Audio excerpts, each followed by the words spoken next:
ako ang gugma. Dako pa unta kayo ko og plano sa tong ugma. Pero unsaon naman ni karon nga nibiya ka madayon pa ba ning gugma or wala na ba ko'y ugma? Kung plano man jud di ay paninimo sa pagsugod. Nagsulti na lang taka para di na ko sigukod. Sa akong pagmatad akong kalipay ang gilaom. Wala ko gadahom nga nibiya ra kag pahilom. Tuo siguro nimo nga kanima sayon-sayon. Kasakit sa kong dughan murag kutsilyong gitiun. Mga luhang gabaka kay gipatulo ra sa hilom. Gibisyo ang pag-inom kay wanay ganang mukaon. Galibog akong utok nga nung imuning nabuhat. Asa ko nagkuwang nga ang tanan akong gibuhat. Bisag usahay grabe nakakapoy nagpaugat. Samtang ako wala na aday kay kasugat-sugat. Giguwaan mo lang ang gugma ko nga gidalit gipuno mos ka sa iyan ba. Giguwaan mo lang ang gugma ko karong nagmahay kung anong gigugmamantika. Kung hibawaan pa lang nako sa pag-una,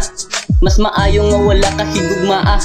Gitalikdan pa nako ang mga gusto, kay mas giuna nako imong mga gusto. Wala man ko nagmahay sa akong mga nagasto, pero unsay sayop nga nung wala ka nagkagusto. Tinuod nga ni kuyog ka nako sa kinabuhi, pero ang imong pagugma diri nako kontra gusto. Total wala naman ka og kutob na lang sa mahay. Maong sige lakaw makayaran akong kalaay. Giguba nimo ang dughan kong nanaon tas hayahay unta sa imong gibuhat kay dili ra ka magmahay. Di na nako ipugos ang akong kaugalingon sa tawong sama nimo nga kutob ra sa palaom na lumos na kus kasakit nga ako ang gipang salong. Di na lang kumulangoy aron pahuway na nisdayon.